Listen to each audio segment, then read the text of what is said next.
thì cố gắng tập thể dục để rèn luyện sức khỏe để cho nhanh hồi phục, rồi sau đó mình sẽ đi tìm kiếm việc làm.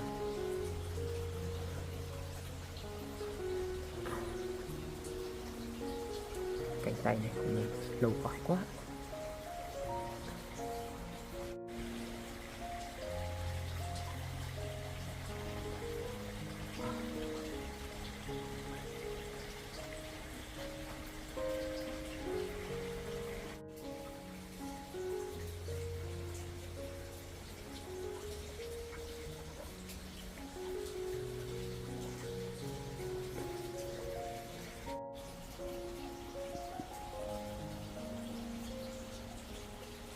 Các ngón tay cử động vẫn còn đau.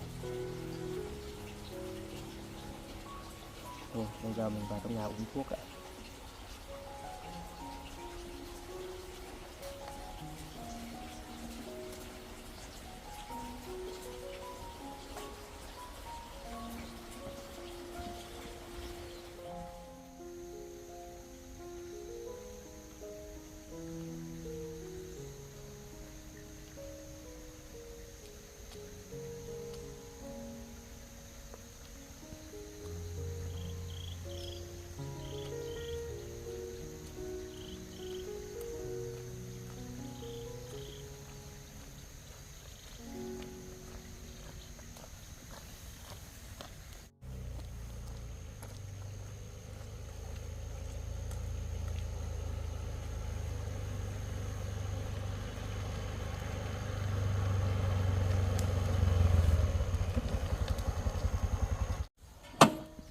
Duyên à, em đi đâu ấy?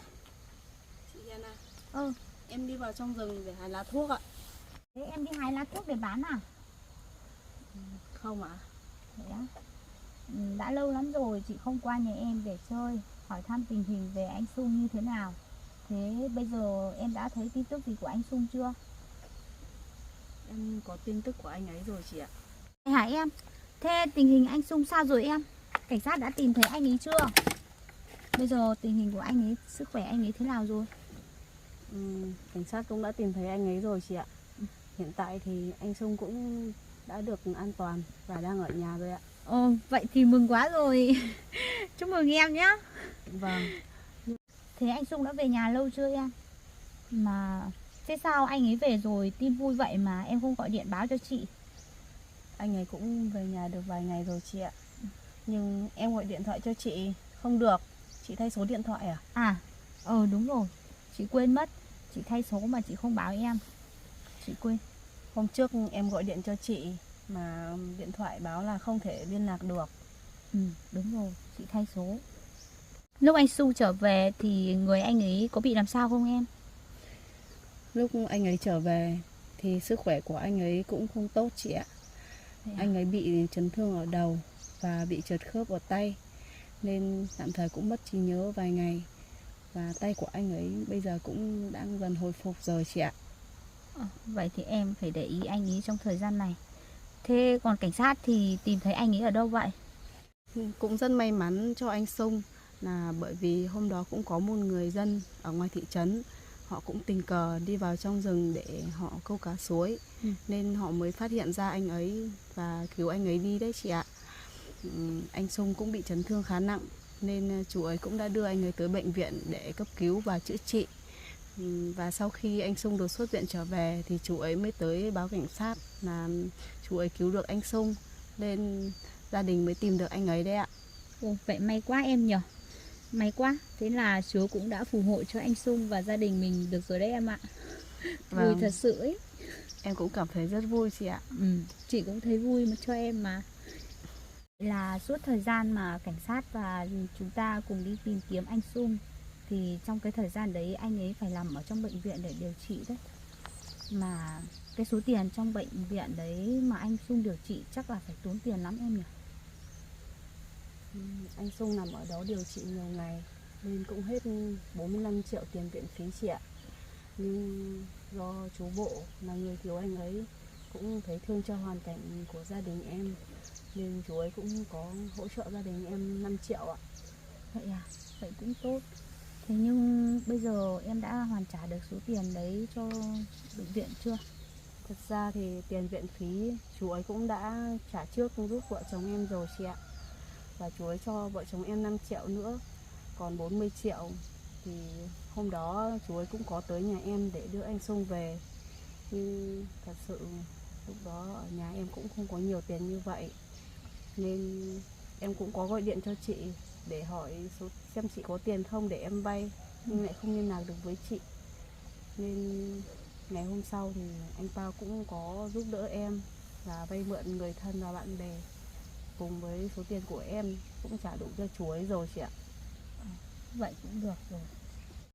Nếu mà cái lúc em khó khăn em gọi điện hỏi đến chị mà mượn tiền chị ấy, thì quả thật khi ấy chị cũng không có tiền trong người. Tại vì cái thời gian còn anh Pao ở nhà với chị thì công việc của chị còn ổn định. Nhưng mà khi anh Pao không ở với chị nữa thì khách hàng của chị cũng không đặt hàng nhiều như thế nữa. Thành ra chị cũng không có công việc ổn định. Mà lâu rồi em có gặp anh Pao không?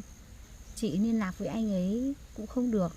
Xong đến lúc chị thay số chị cũng quên mất, chị không nhớ số của anh ấy, nên chị không gọi được anh Pao. Em có biết anh ấy ở đâu không?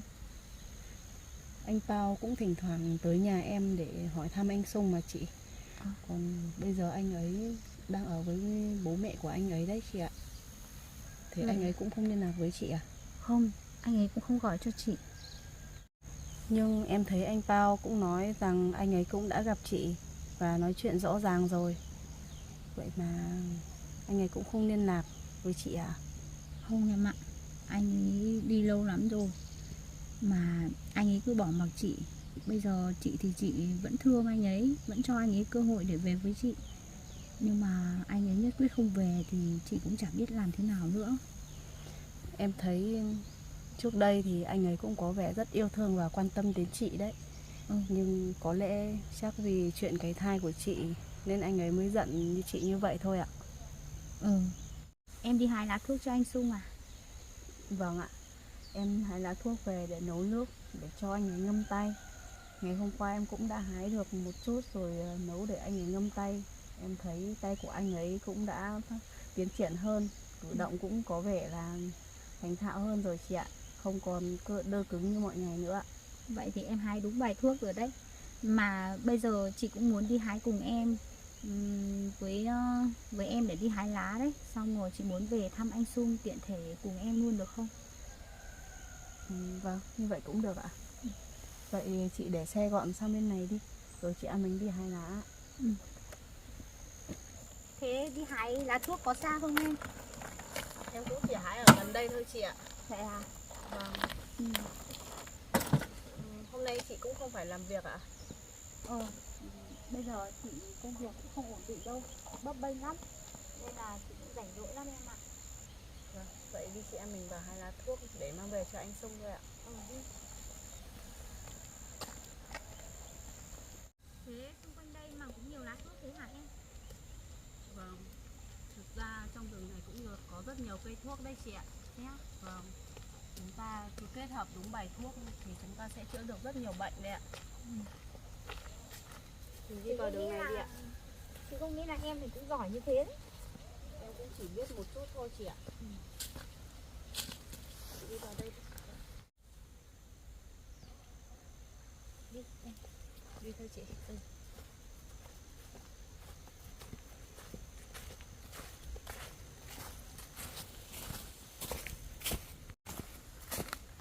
Bài thuốc hôm qua em hái lá về cho anh Sung, em thấy cũng có tác dụng rất tốt. Nên hôm nay em cũng sẽ hái một bài thuốc mới nữa để cho tay của anh ấy phục hồi hẳn chị ạ. Vậy là tốt em ạ.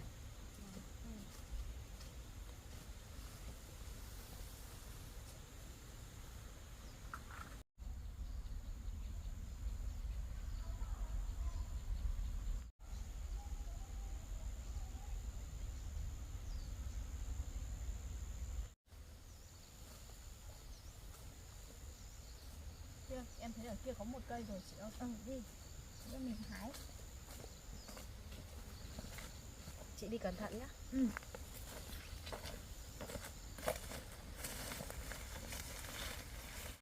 Thế cái cây này là cây gì hả em? Đây là cây thổ phục linh chị ạ. Vậy à? Mình kết hợp cùng với một số cây vị thuốc khác nữa thì mình cũng sẽ đắp vào tay để chữa trị xương khớp khá là tốt đấy ạ. Nhá. Vâng. Em lại biết về các loại bài thuốc thế. Giỏi thật. Em cũng chỉ học được từ người khác thôi chị ạ. Ừ. Trước đây em sống cùng với mẹ nuôi của em thì mẹ nuôi em cũng đã dạy em biết được một số bài thuốc chữa bệnh chị ạ. Vậy sao? Vâng ạ. Thế chị quen em lâu lắm rồi mà chị chưa từng nghe em nhắc đến người mẹ nuôi đó của em bao giờ. Hôm nay mới được em nhắc thấy. Bây giờ nhắc lại chuyện đó em cũng thấy rất buồn chị ạ. Vậy Trước đây em và mẹ nuôi cũng sống với nhau rất vui vẻ. Nhưng con gái ruột của mẹ nuôi em thì chị ấy cũng không hề dễ tính như em mong muốn đâu. Ừ. Chị ấy cũng đã quay về và đón mẹ nuôi em đi ở cùng với chị ấy rồi. Yeah. Vâng, cũng đuổi em đi khỏi nơi đó nên em mới có ngày hôm nay và ở đây đấy chị ạ. Em cũng trải qua rất nhiều đau khổ trước đây cùng với anh Sông và cả chị ấy nữa. Nhưng sau thời gian em cũng đã cố gắng vượt qua tất cả để có một cuộc sống tạm thời đến ngày hôm nay. Em cũng cảm thấy cũng đang yên ổn rồi ạ. Vậy chị xin lỗi em lại khơi nhắc cái chuyện buồn của em. Chị không nghĩ là em lại buồn nhiều chuyện đến như vậy. Không sao đâu chị ạ. Thế cái cây thuốc thổ phục linh này thì có hái nhiều không em? Mỗi cây thuốc thì mình cũng chỉ hái một chút thôi chị ạ. Bởi vì nó là bài thuốc nên chúng ta cũng phải kết hợp nhiều cây thuốc với nhau thôi. Chứ mình hái nhiều quá cũng không tốt đâu ạ. Vậy à? Vâng. Mà cây thổ phục linh này thì cũng có rất nhiều loại khác nhau. Nhưng loại này vẫn là tốt nhất đấy ạ. Vậy à? Vâng. Có lẽ như vậy cũng đủ rồi. Để chúng ta đi hái loại thuốc khác chị ạ. Thơm quá em ạ. Vâng. Đi.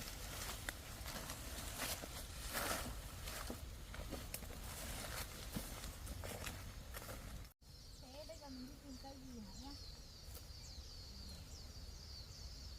À kia rồi chị ơi. Em đang tìm cây sầu đâu đây ạ. À thế à? Vâng. Em nhớ là ở đây có cây đấy mà. Vậy chị em mình hái tiếp.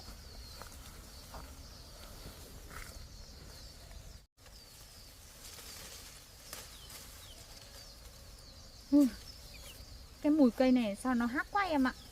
Nó không thơm như cái cây thuốc trên kia mà chị em mình đã hái. Vâng, em cũng thấy mùi của nó hắc. Nhưng tác dụng của nó lại tốt hơn cây đó đấy chị ạ. Vậy à? Nhưng mà chị nghĩ là cây này chắc khó uống lắm đó. Cây này cũng không dùng để uống đâu chị ạ. Mình cũng chỉ hái lá để mình nấu nước rồi ngâm tay và ngâm chân thôi ạ. À thế chứ. Chị mà tưởng uống thì chắc là không uống được.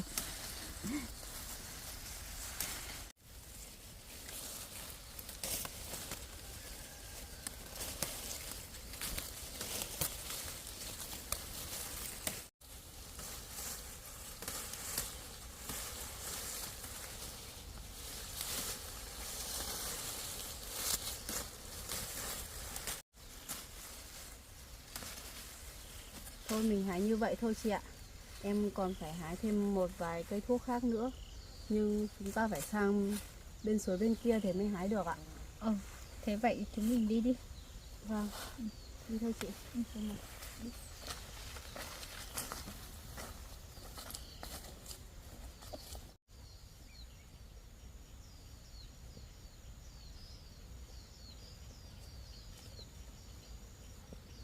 Vui quá em ạ. Vậy là anh Sung cũng đã trở về với gia đình của chúng mình rồi. Vâng. Em cũng lo lắng nhiều quá. Nhưng từ khi nghe được thông tin là anh ấy về, em cũng cảm thấy rất vui. Mất một thời gian dài em buồn lắm. À em này, chị cũng có chuyện này, chị cũng định muốn hỏi em nhưng mà cũng ngại, không biết có nên hỏi em hay không. Chị có chuyện gì vậy? Chị cứ nói đi để em nghe xem em có giúp được chị gì không ạ? Thế cái ngôi nhà ở bên dưới của em ấy, bây giờ em có sử dụng đến không? Tại vì thời gian vừa rồi chị cũng thấy em làm lại ngôi nhà mới rồi, thì ngôi nhà ý em có sử dụng đến không? Bây giờ vợ chồng em cũng đã chuyển lên ngôi nhà mới để ở rồi. Còn ngôi nhà cũ vợ chồng em cũng chỉ để đựng chứa đồ thôi chị ạ, cũng chưa dùng gì tới đâu ạ.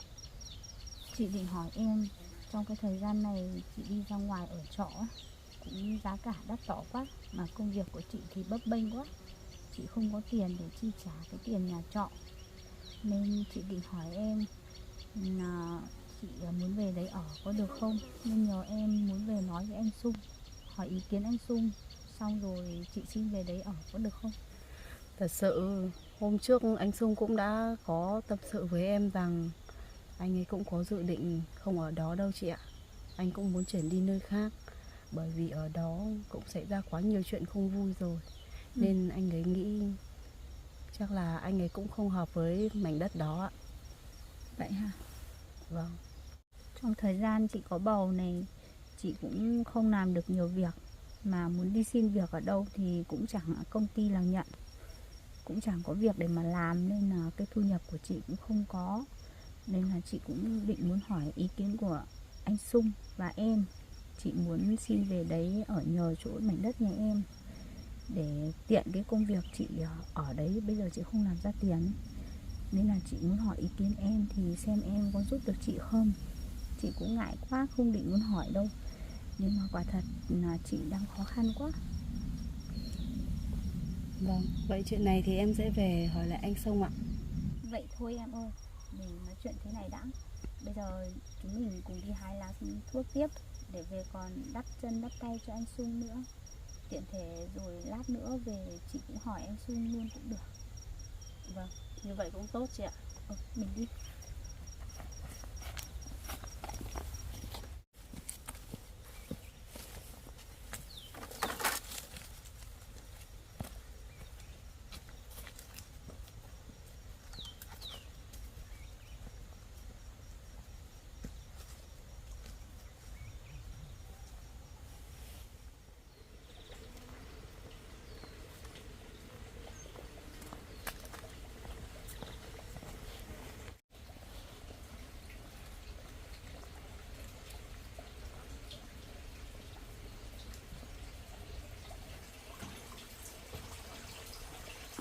Cậu Sung à, cậu đang định đi đâu vậy?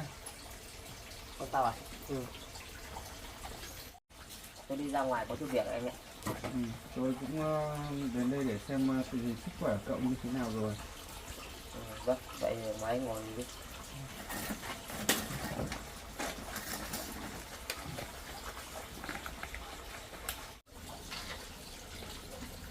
Thế bây giờ anh đã có được việc làm chưa? Trong cái suốt thời gian vừa qua thì tôi cũng cùng Duyên đi tìm cậu ấy, nên tôi cũng chưa có việc làm. Với lại nữa là lần này tôi cũng muốn tìm một miếng đất để dựng một ngôi nhà để ở, xong rồi tôi mới đi tìm việc làm sau. Thế tình hình sức khỏe cậu thế nào rồi? Đầu của cậu còn đau không? Mà tay của cậu cũng đã đỡ hẳn chưa? Đã cử động linh hoạt được chưa? Hiện tại đầu của tôi cũng đã đỡ rồi, nhưng mà thỉnh thoảng vẫn còn đau anh Tao ạ.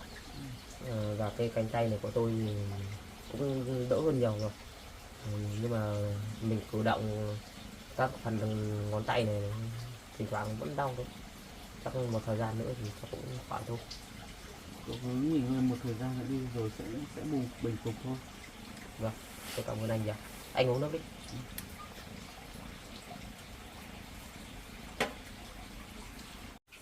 Thế vợ cậu đâu rồi? Cô ấy không ở nhà sao?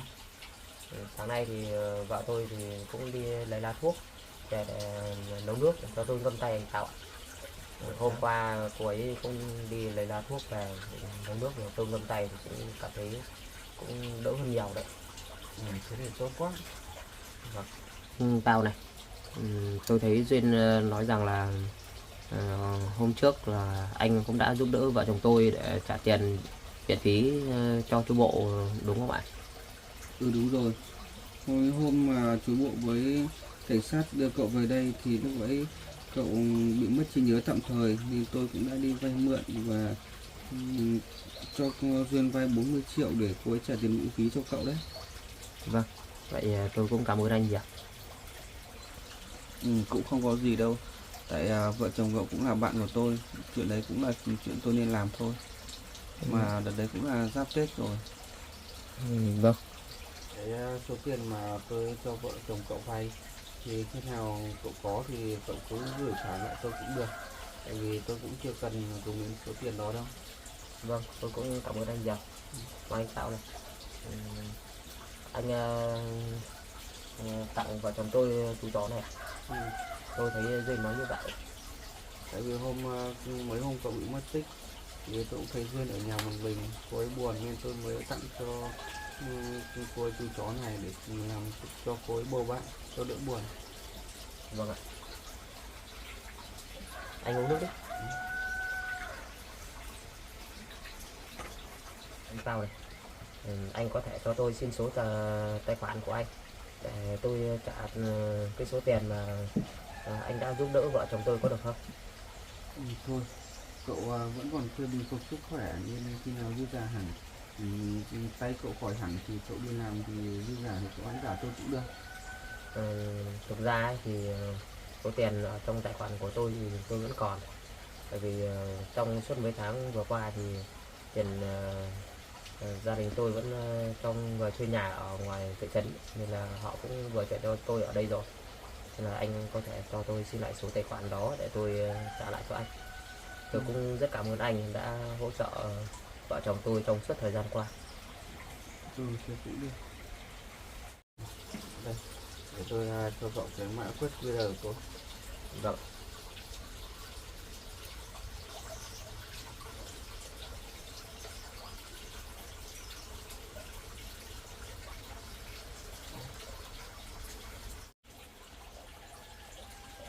Được rồi đây anh ạ. Để tôi nhập số tiền vào.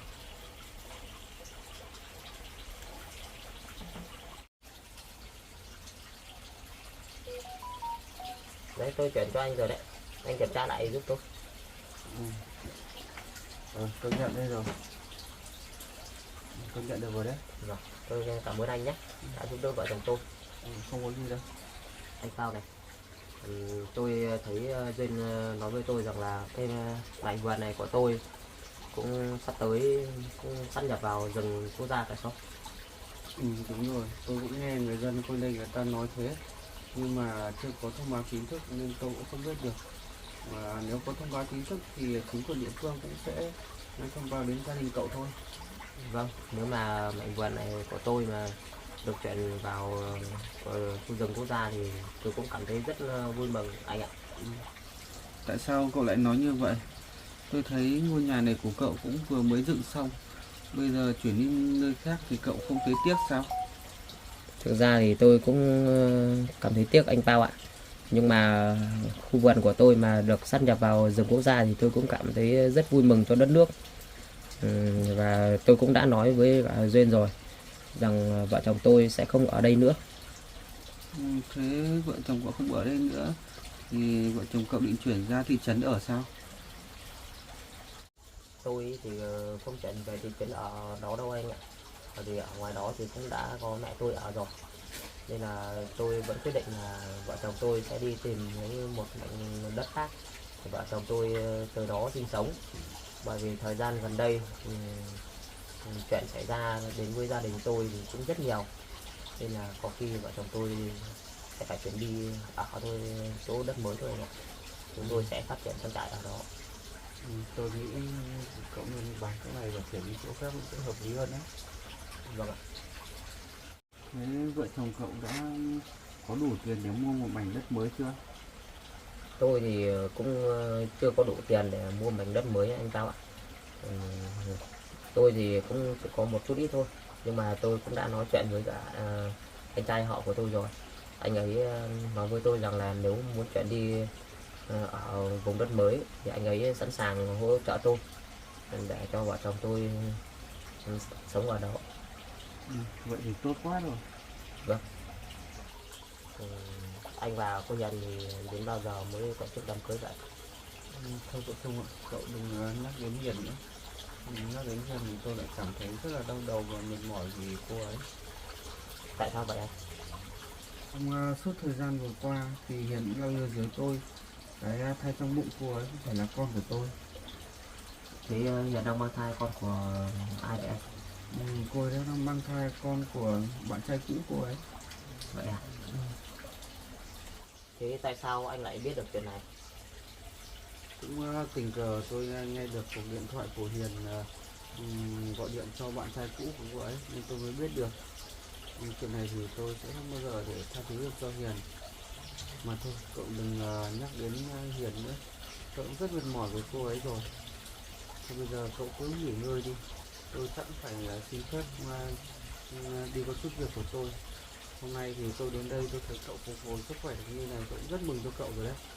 Vâng, tôi cũng cảm ơn anh nhiều. Thế thì cậu nghỉ ngơi đi, tôi xin phép tôi đi luôn đây. Vâng ạ.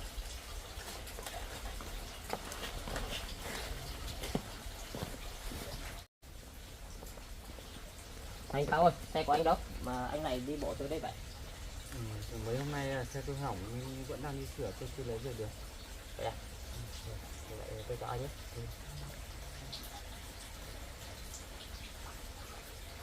Có khi là mình cũng phải tranh thủ tưới rau cho rau nó lên mới được.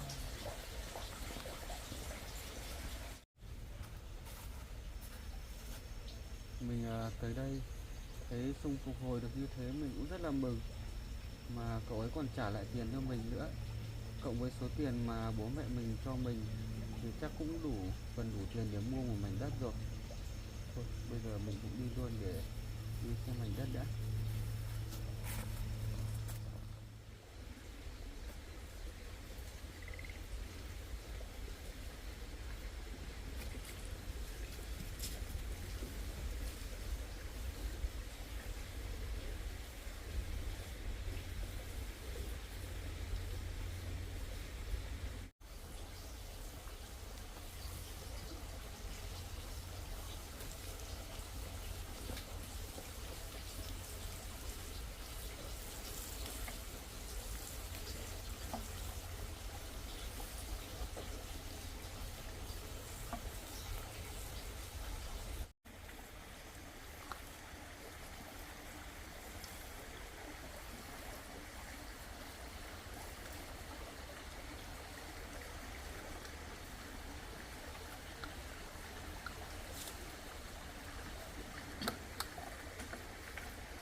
Anh à, em đi vào rừng để hái lá thuốc ạ.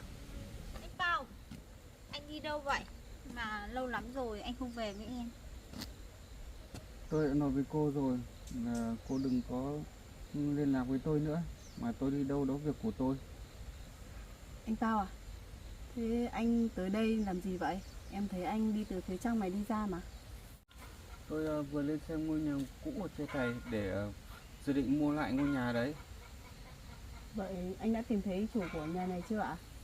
Tôi tìm thấy rồi nhưng mỗi tội là hôm trước người ta đã giao bán nhưng hôm nay người ta lại lên hỏi thì người ta lại bảo là không bán nữa. Vậy ạ?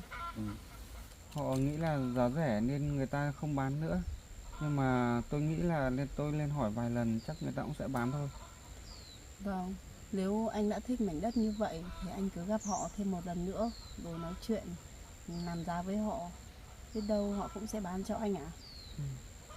Như anh Pao này, nếu họ đồng ý bán cho anh ngôi nhà cũ này thì anh cứ nói lại với em nhé, để em còn chuẩn bị tiền để trả cho anh ạ. Không cần đâu, lúc nãy Sung cũng đã trả tiền tôi rồi. Anh Sung trả cho anh rồi ạ? Ừ. Anh Sung trả cho anh bao nhiêu tiền vậy ạ? Lúc nãy tôi cũng đến nhà cô thì Sung cũng trả hết tiền cho tôi rồi. Sao anh Sung lại có nhiều tiền như vậy? Mà anh ấy trả anh bằng cách nào vậy?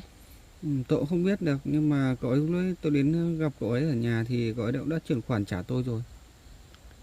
Tiền trong tài khoản của anh ấy ạ? Ừ. Sao em không biết gì nhỉ? Anh Sung đâu có nói cho em biết rằng anh ấy có tiền ở trong tài khoản đâu à? Lúc nãy tôi đến nhà cô, cũng tình cờ tôi nói chuyện với Sung là việc cô vay tiền tôi để trả tiền viện phí cho cậu ấy. Và một lúc sau nói chuyện thì cậu ấy cũng đã trả tiền lại cho tôi. Còn số tiền ở đâu ra thì tôi cũng không biết đâu. Vâng. Vậy bây giờ anh Sung cũng đã trả đủ cho anh được số tiền đó thì cũng tốt rồi. Còn số tiền đó từ đâu ra thì lát nữa em về em sẽ hỏi anh ấy ạ. Thế cô đi hái lá thuốc cho Sung về rồi à? Vâng ạ. Trên đường em đi hái lá thuốc thì cũng tình cờ gặp được chị Hiền, cũng đi tới đó nên chị ấy cũng đã cùng với em đi hái lá thuốc đấy ạ.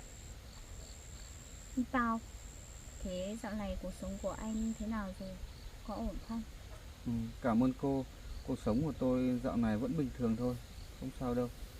Cảm ơn cô khi cô đã hỏi thăm tôi. Mà cuộc sống của cô thì cô cũng cứ tự lo cuộc sống của cô đi. Cô không cần phải bận tâm lo cho tôi đâu.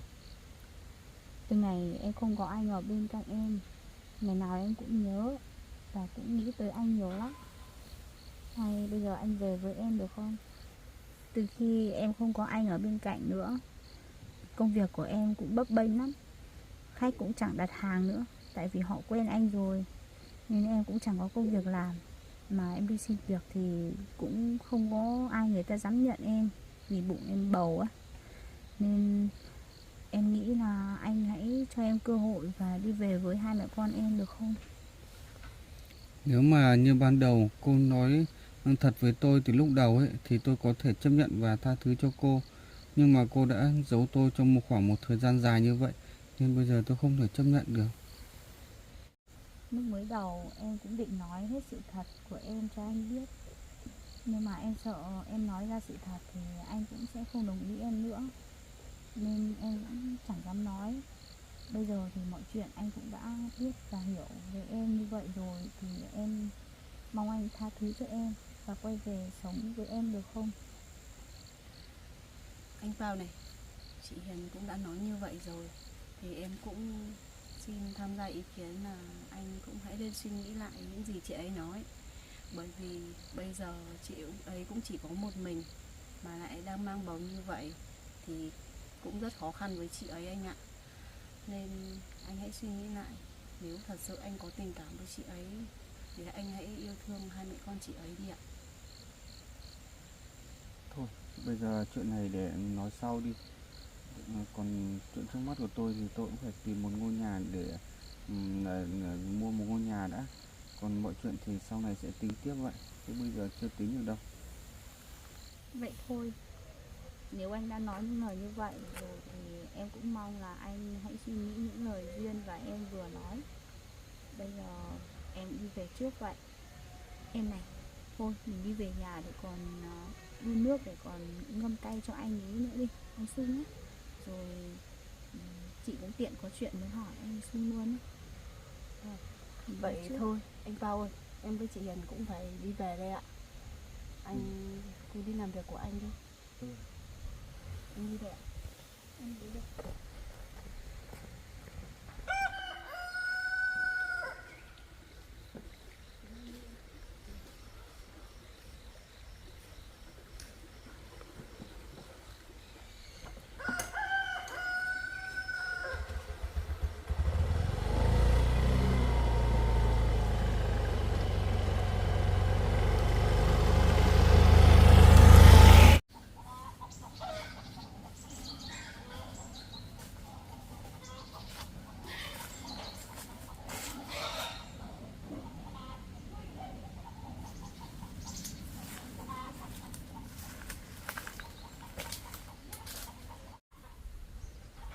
Ngôi nhà này cũng rất là cao ráo, thoáng mát.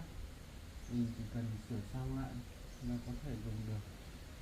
Nhưng mà bây giờ người ta lại không bán nữa. Đúng là cũng tiếc thật.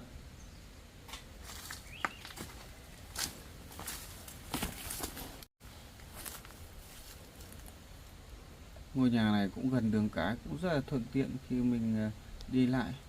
Nhưng mà tiếc quá, người ta bây giờ lại không bán nữa. Có thể mình sẽ phải quay lại ngôi nhà cũ của bố mẹ xưa ở trong rừng vậy.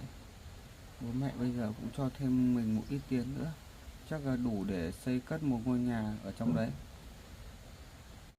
Còn chuyện Hiền muốn về chung sống với mình nữa, chuyện đấy thì mình cũng đồng ý thôi. Nhưng mà bây giờ do mình công việc chưa ổn định, với lại nữa là cũng chưa có chỗ ở ổn định, nên mình không dám đón Hiền về ở cùng. Mình sợ cô ấy vất vả. Mà thôi, bây giờ mình phải đi đến chủ ngôi nhà này để hỏi xem người ta có bán không đã. Nếu mà người ta vẫn nhất quyết không bán thì mình sẽ trả giá cao hơn. Nếu mà trả giá cao hơn rồi mà người ta không bán nữa thì chắc mình phải đi tìm một chỗ khác để mua. Nếu không mua được chỗ khác, mình phải quay về ngôi nhà cũ của bố mẹ mình để sống thôi. Mà ngôi nhà đấy cũng xa ngoài đường cái quá, cũng khó, đi lại cũng rất là khó khăn. Nhưng mà thôi, ngôi nhà này mà mua được thì mình sẽ phải dọn dẹp sạch sẽ đi. Với lại là nó có cái cây to ở sân như thế này, mùa hè rất là mát mẻ. Nhưng mà tiếc quá, người ta lại không bán.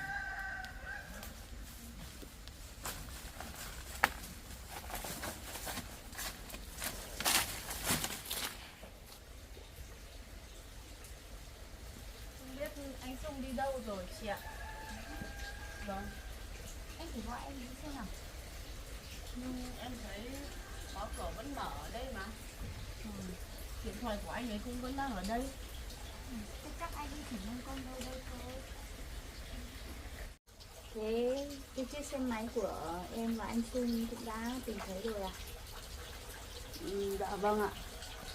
Cũng hôm trước anh ta cũng có chút việc cần tới cơ quan cảnh sát nên anh ấy cũng đến đó. Ngài cảnh sát cũng đã nhờ anh ấy đem chiếc xe này về cho gia đình em chị ạ. Vậy là tốt quá rồi. Vâng, em cũng cảm thấy rất vui ạ. May quá, tìm thấy được chiếc xe máy thì đi đâu cũng tiện em ạ. Vì mình đi đâu, đi thu hoạch hay là mình đi ra chợ thì nay nhiều hàng thì cũng phải cần đến phương tiện. Vâng, em cũng nghĩ vậy đấy chị ạ. Nhưng em đi thu hoạch nhiều khi địa hình đường đi cũng rất là khó đi. Em đi bộ nhiều lúc sẽ tiện hơn là đi xe máy. Nhưng nếu mình đi thu hoạch ở những khu đồng của ngoài thị trấn mà xa đường dễ đi thì em nghĩ rằng đi xe máy cũng là rất là thuận tiện đấy ạ. Hôm nay chị tới đây để muốn thăm anh Sung và muốn gặp anh ấy để muốn hỏi cái chuyện là chị muốn xin về đây ở cái căn nhà kia của em. Nhưng mà chẳng gặp anh ấy. Có khi chị chờ cũng chẳng thấy, thì bây giờ chị chắc là phải đi về thôi. Chị cứ từ từ đã. Chị cứ ngồi ở đây đợi thêm một lát xem anh ấy đâu. Mà chị cứ ngồi đây đi để em đi ra ngoài kia để tìm xem, chắc là anh ấy cũng đi gần đây thôi chị ạ. Thế vậy em thử đi gọi anh ấy xem có thấy không nhá.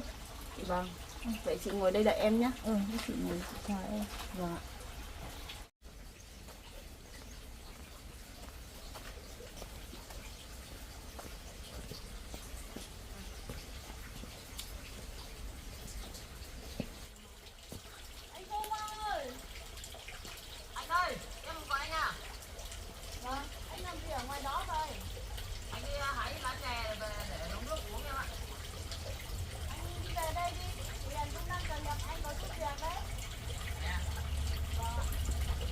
Thiên ơi, em trồng được cái vườn su hào đẹp quá.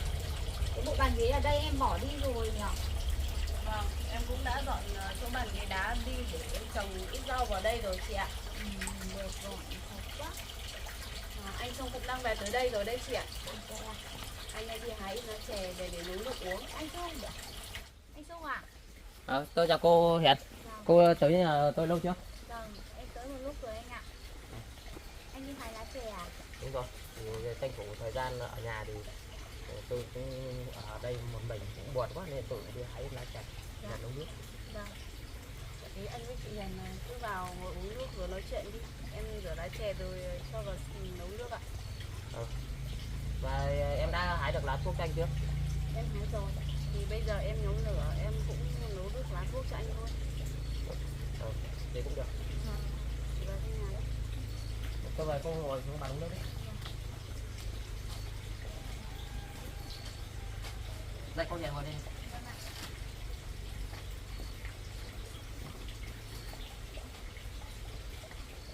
Vừa nãy thì tôi cũng nghe thấy tiếng xe máy tới đây nhưng mà tôi cũng không biết là của ai. Hóa ra là cô đến đây. Lúc nãy ở trên đường em đi tới đây á thì em cũng có gặp em Duyên đi hái lá thuốc cho anh. Thì em có hỏi chuyện với cô ấy và cô ấy cũng nói là anh cũng đã quay trở về và được đoàn tụ với gia đình. Em cũng rất là vui. Cũng mong là có ngày Chúa phù hộ cho anh được trở về bình yên anh ạ. Tôi cũng cảm ơn cô nhiều. Thì tôi cũng đã về đây cũng được nhiều ngày rồi. Tôi mời cô uống nước đi. Dạ vâng. Thế sức khỏe của anh đã ổn định nhiều hơn chưa anh? Tôi cũng cảm ơn cô đã hỏi thăm đến sức khỏe của tôi. Thực ra thì tôi bị thương ở phần sau gáy và bị thương ở tay. Hiện tại thì tay của tôi cũng đỡ hơn nhiều rồi và phần đầu của tôi thì cũng thỉnh thoảng cũng đau nhưng là cũng chưa phải hẳn đâu. Từ từ để khắc khỏi anh ạ. Vâng.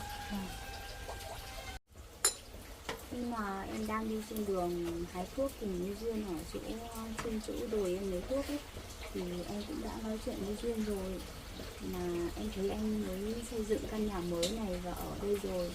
Thì cái căn nhà dưới kia em có ý định là em muốn xin về đây ở nhờ anh và Duyên. Thì em muốn hỏi anh đồng ý cho em về đây ở nhờ trong thời gian này được không? Tôi tưởng cô ở thuê ở căn nhà ngoài thị trấn rồi mà. Em ở quê nhưng mà thời điểm này em cũng không có công việc gì làm cả. Từ lúc anh Pao bỏ đi đến giờ em ở một mình, em cũng chẳng có việc gì làm nên là em cũng không có tiền để trả tiền trọ anh ạ. Vậy à? Vừa nãy thì anh Pao cũng tới đây và anh Pao cũng nói cho tôi biết về chuyện của hai người đấy. Vâng. Thật sự thì về chuyện của anh Pao thì em cũng thấy là phần lỗi là cũng do em không nói sự thật với anh ấy ngay từ ban đầu, nên bây giờ anh ấy cũng giận em và cũng không muốn ở với em nữa. Em cũng buồn lắm nhưng mà chẳng biết làm thế nào được anh ạ. Thôi thì tôi cũng chỉ biết mong cô rằng là và anh Pao sẽ sớm được đoàn tụ với nhau thôi. Vâng, em cũng mong được như vậy lắm anh ạ. Nếu mà cô chuyển tới đây ở cùng với cả vợ chồng tôi ấy, thực ra hoàn cảnh của vợ chồng tôi đến bây giờ cũng gặp khó khăn nên là cô hãy thông cảm cho vợ chồng tôi nhé. Không sao anh ạ. Thực ra thì anh cho em đến ở là điều em vui lắm rồi. Mà em cũng chỉ cần chỗ ở thôi anh ạ. Còn mọi cái vấn đề em cũng vẫn có thể tự lập được anh ạ. Cô đừng nói như vậy. Thực ra thì trong suốt thời gian mà tôi không có ở nhà ấy, thì cô cũng tới đây giúp đỡ Duyên cũng rất nhiều. Tôi cũng rất biết ơn về điều đó. Thế mà cô chuyển tới đây ở thì cô cứ chuyển tới đây ở cùng với cả vợ chồng tôi. Chúng ta có gì thì chúng ta ăn đấy. Vâng ạ. Vậy em cảm ơn anh ạ. Và tôi cũng có dự kiến và tôi cũng đã nói chuyện này với Duyên rồi. Thì có lẽ là vợ chồng tôi cũng không ở đây lâu nữa đâu. Vợ chồng tôi sẽ chuyển đi nơi ở mới đấy. Vậy hả anh? Đúng rồi. Em thấy anh vừa dựng căn nhà đẹp như thế này mà anh không ở, bây giờ anh lại còn đi đâu nữa hả? Tôi cũng đã nói chuyện này cho Duyên biết rồi. Ở gia đình tôi thời gian vừa qua thì cũng xảy ra nhiều chuyện nên là tôi cũng không muốn ở đây nữa, nên là vợ chồng tôi sẽ quyết tâm chuyển đi nơi ở mới và xây dựng cuộc sống mới ở đó. Dạ, vâng ạ. Này, em cũng mới nghe anh Pao nói chuyện rằng anh đã trả hết số tiền 40 triệu cho anh ấy rồi à? sao anh có số tiền lớn như vậy để trả cho anh ấy thế? Thực ra thì tiền nợ ở ngân hàng thì anh cũng đã trả nợ xong hết rồi, nhưng mà anh chưa nói chuyện này cho em biết. Thì lúc đó thì anh cũng gặp nạn. Với lại cái tiền mà vợ chồng mình cho người ta thuê nhà ở ngoài thị trấn ấy, thì họ cũng đã chuyện trả lại hết cho anh hết rồi, nên là anh mới có số tiền dư như vậy để trả cho anh Tao đấy. Vâng, tại vì em nghe anh Pao nói như vậy, em cũng cảm thấy rất bất ngờ và cũng không hỏi thắc mắc rằng tại sao anh lại có số tiền lớn như vậy để trả cho anh ấy, nên em mới về đây để hỏi anh đấy ạ. Không sao đâu em, anh trả hết rồi mà. Dạ. Lúc nãy thì anh cũng thấy cô Hiền nói với anh rằng là cô ấy muốn từ đây ở cùng với cả vợ chồng mình, thì ý của em thế nào? Chị Hiền cũng đã nói chuyện này với em lúc ở trên đường em đi lấy lá thuốc rồi anh ạ. Em cũng đang đợi ý kiến của anh xem anh có đồng ý hay không. Vậy anh có đồng ý cho chị ấy ở đây không ạ? Lúc nãy anh bảo với cả cô ấy rồi. Nếu mà cô ấy chuyển tới đây ở cùng với cả vợ chồng mình, thực ra vợ chồng mình cũng đang gặp khó khăn đấy, nên là cũng thiếu thốn nhiều, thì cô ấy cũng chấp nhận ở đây cùng với cả vợ chồng mình. Vâng. Vậy thì mai em sẽ mang đồ và đến đây ở luôn được không anh? Em về để thanh toán tiền thuê nhà của em ở trên thị trấn, rồi em chuyển về ngôi nhà của anh và của Dư Nở nhé. Không sao đâu, tôi đã nói với cô rồi. Nếu mà chúng ta mà khó khăn thì chúng ta tự nương tựa vào nhau thôi.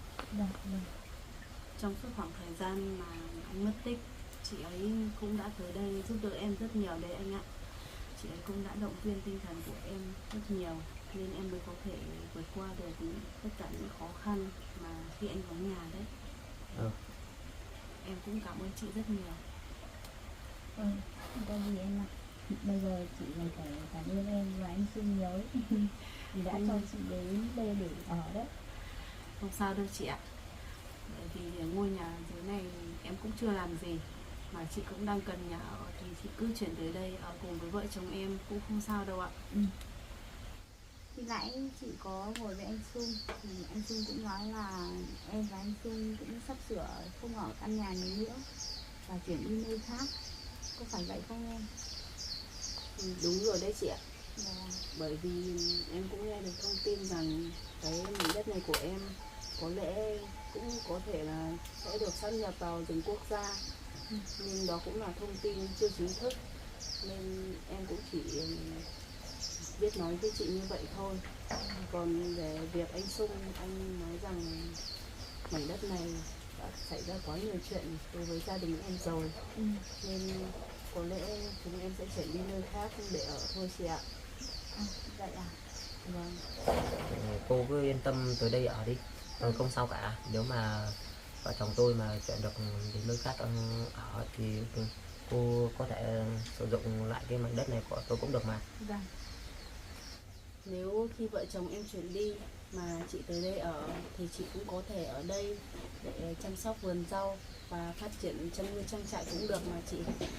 Còn nếu mà chính quyền địa phương tới đây thông báo rằng họ sẽ chính thức lấy mảnh vườn này làm vào rừng quốc gia thì lúc đó chị chuyển đi cũng chưa muộn ạ.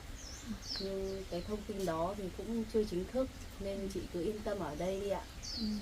Còn sau này nếu mà phải chuyển đi mà chưa tìm thấy nơi ở thì chị cứ liên hệ với vợ chồng em. Vợ chồng em cũng sẽ giúp đỡ cho chị ạ. Vậy thì tốt quá.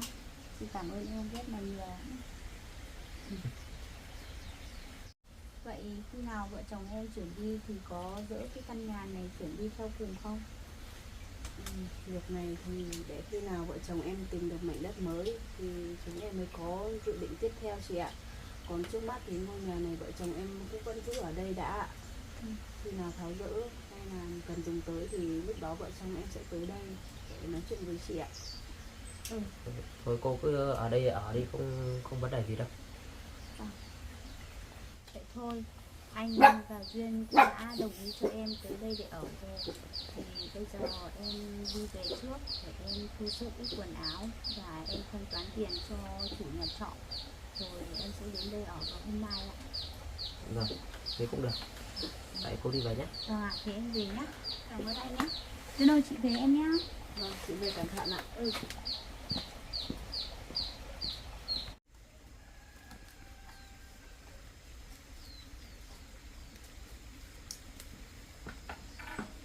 Em về anh không ạ?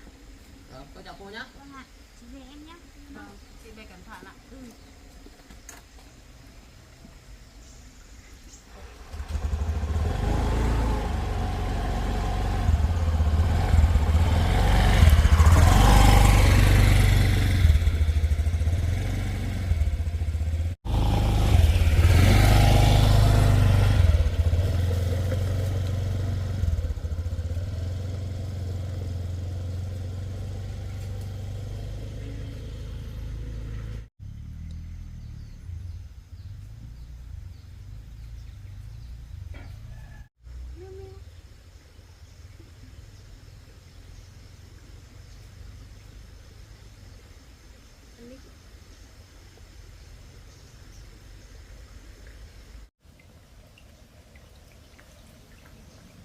Em ơi, còn một con mèo đen nữa đâu nhỉ?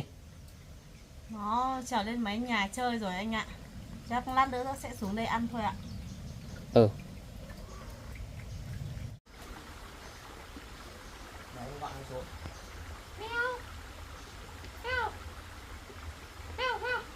Tiền nó đang nằm ở trên kia anh ạ.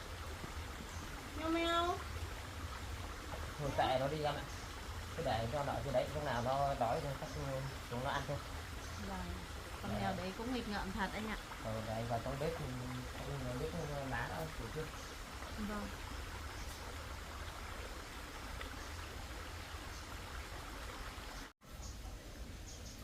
Nhìn những chú mèo này ăn ngon quá. Mỗi ngày mình cũng tranh thủ đi bắt một ít cá về để nó cho chúng nó ăn.